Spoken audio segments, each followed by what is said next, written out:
యాక్చువల్‌గా కావ్య వచ్చేసి కొంచెం డిఫరెంట్ పర్సన్ అని చెప్పొచ్చు. ఎందుకంటే కావ్యకి వచ్చేసి ఉన్న ఫ్రెండ్స్ చాలా తక్కువ మంది ఫ్రెండ్స్. వాళ్ళలో చాలా క్లోజ్ ఎవరంటే నిఖిల్.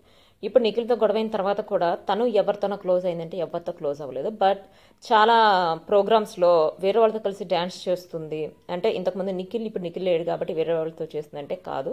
అంటే ఇప్పుడు సీరియల్స్లో చేసేటప్పుడు వేరే వాళ్ళతో సీరియల్స్ చేస్తుంది. అట్లానే తన కో స్టార్స్ కాబట్టి అట్లా చేస్తుంది. అంతేకాని నిఖిల్ ప్లేస్లో వేరే వాళ్ళని పెట్టి అయితే చేయట్లేదు. చాలా రూమర్స్ అయితే వస్తున్నాయి. ఇది ఒకటి క్లారిటీ. ఇంకొకటి వచ్చేసి ఇప్పుడు నిఖిల్ని ఇంకా పూర్తిగా వదిలేసింది అని చెప్పి చాలామంది అంటున్నారు.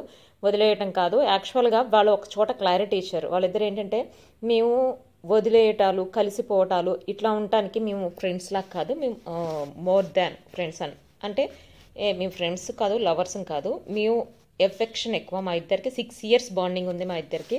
సో హస్బెండ్ వైఫ్స్ ఎట్లానో, సిస్టర్స్ బాండింగ్ ఎట్లానో, మదర్ సన్ బాండింగ్ ఎట్లానో అట్లా అంటే వాళ్ళైతే ఎలా విడిపోకుండా ఉంటారో మేము కూడా అట్లా ఎప్పుడు విడిపోకుండానే ఉంటాము. సో దాని గురించి అయితే మేము ఎప్పుడు ఆలోచించలేదు అని చెప్పి లేదా ఒక ప్రోగ్రాంలో అన్నాడు. రీసెంట్గా కావ్య కూడా ఓంకార్ షోలో అంది. అంటే ఇప్పుడు లవ్ అంటే లవ్వే, ఎఫెక్షన్ అని చెప్పి అనను.